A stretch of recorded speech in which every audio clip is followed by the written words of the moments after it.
A Day with No Crayons by Elizabeth Rusch, illustrated by Chad Cameron.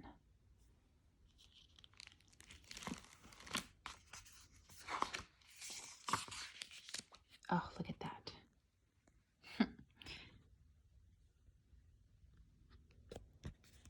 Those are almonds and a penny. And that Y is a twig and a blue jay feather. It's so interesting. The W looks like a toothpick, a pencil. That is so interesting. Measuring spoons. It looks like a piece of gum. Oh, that's a caterpillar. Oh, look at this. Earbuds. Oh, an earthworm.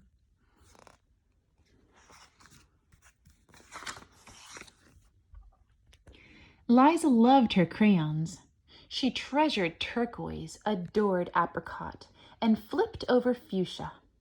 In fact, coloring made Liza feel tickle-me-pink. Let's take a look. Wow, that's a lot of coloring. Every day, Liza filled her coloring books with aquamarine oceans, royal purple plums, and screamin' green dragons. She papered the walls of her room, the hallway, and the bathroom with the bright, neat pages.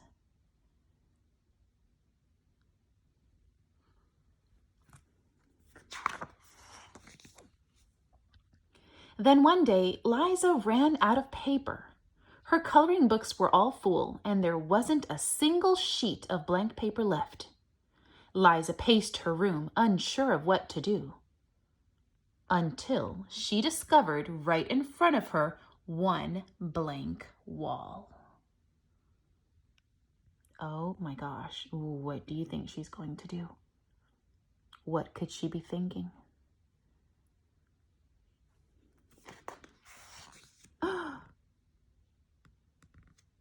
What on earth are you doing? Her mother cried. Coloring, said Liza. Coloring? Your walls? Her mother exclaimed. Oh my gosh, look at that. She made little creatures out of the socket.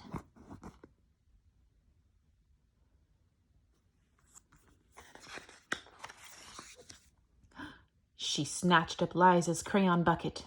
No more crayons for you today.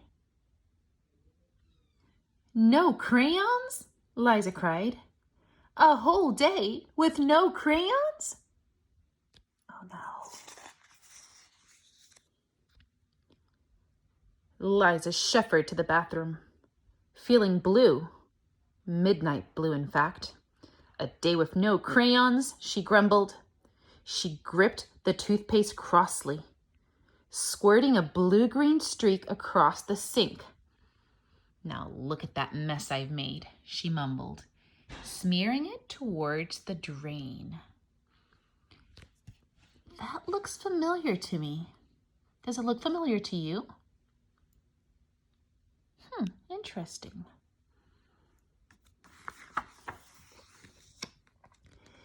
Later, Liza trudged to the park and smacked her foot in a puddle. A day with no crayons is as brown as mud, she mourned, stomping around the basketball court. That looks so interesting. There she goes. Finally, Liza slumped to the ground and brushed her grass-stained knees. The green wouldn't come off. Liza leaned in for a closer look. She thought. That's spring green and jungle green mixed. Liza rolled over and found herself eye to eye with a lovely flower. Why, that's not Bluebell at all, she said. It's more like cornflower.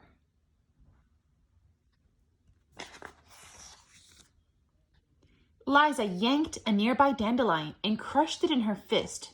When she opened her palm, it glowed. And this isn't dandelion yellow, she laughed. It's more like laser lemon. Liza jumped up. Oh, it's even lovelier than laser lemon. Liza mashed dazzling yellow dandelions onto her cuffs.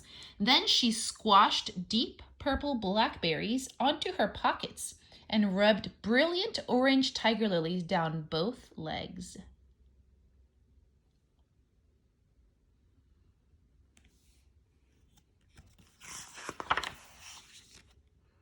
Running through the park in her rainbow pants, Liza suddenly saw color everywhere.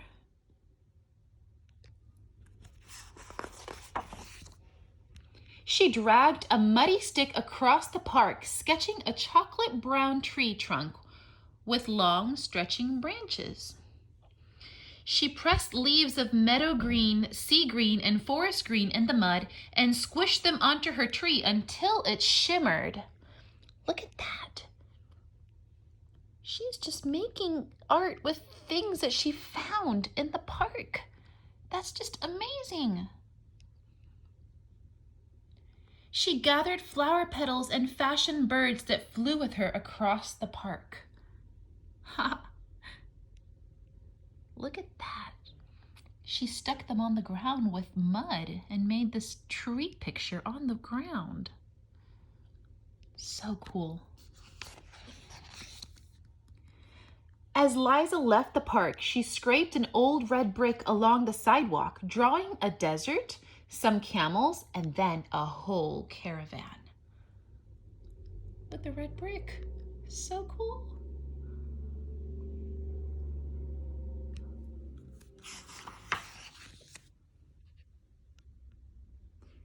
Near her house, Liza gathered gray-blue pebbles and laid them side by side until an ocean swelled.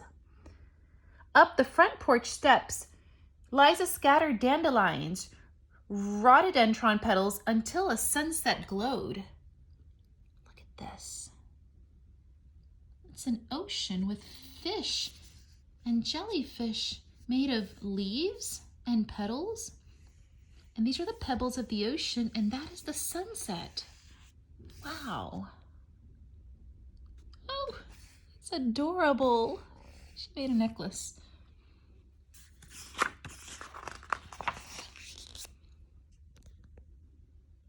That night, Liza crawled in bed, arranging her pillows around her. Outrageous orchid, she thought. Magic maze. Wondermelon.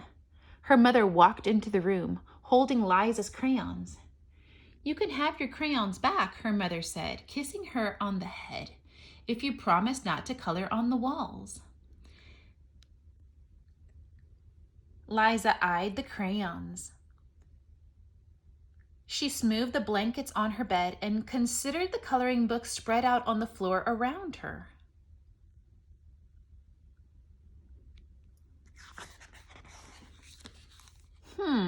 She said, "I think I can go one more day with no crayons."